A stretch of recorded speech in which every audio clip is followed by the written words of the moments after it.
Hello বন্ধুরা, চলে এসেছি একটা নতুন ডেজার্টের ভিডিও নিয়ে। তো এটা বানাতে একদমই বেশি টাইম লাগে না, আর আগে থেকে কিছু প্রিপারেশনও করে রাখতে হয় না, তাই জন্য যখন মনে হবে 5 মিনিটের মধ্যে এটা বানিয়ে ফেলা যায়। চলো তাহলে দেখে নিই কাস্টার্ড বানাতে ঠিক কী কী লাগছে। লাগবে হচ্ছে দুধ, এখানে 500 দুধ আছে, তারপরে বেদানা, আপেল কুচি, পেয়ারা কুচি, আঙুর, আর ড্রাই ফ্রুটসের আমি কাজু আর কিশমিশ নিয়েছিলাম, আর কাস্টার্ড পাউডার। এবার ফলটা তোমরা তোমাদের মতো চেঞ্জ করে নিতে পারো, যেই ফল অ্যাভেলেবেল সেটাই নিতে পারো। দুধ গরম বসিয়ে দিতে হবে, তারপরে একটু গরম হয়ে নিলে আমরা 1 কাপ মতো দুধ তুলে রাখবো। সেই দুধের মধ্যে এই 500 জন্য আমরা এই 3-4 চামচ মতো কাস্টার্ড পাউডার দিয়েছিলাম। ওটাকে ভালো করে মিশিয়ে নিতে হবে যাতে কোনো রকম লাম্পস না থাকে।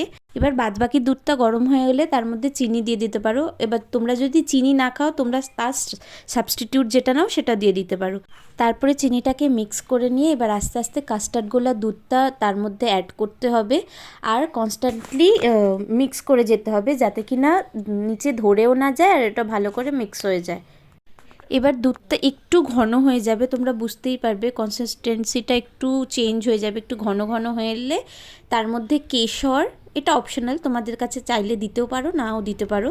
তো কেশর, আর তারপরে এটা ফুটে এলে এর মধ্যে যত কাটা ফলগুলো ছিল সেই ফলগুলো দিয়ে জাস্ট একবার নাড়িয়ে তোমরা নাবিয়ে নিতে পারো।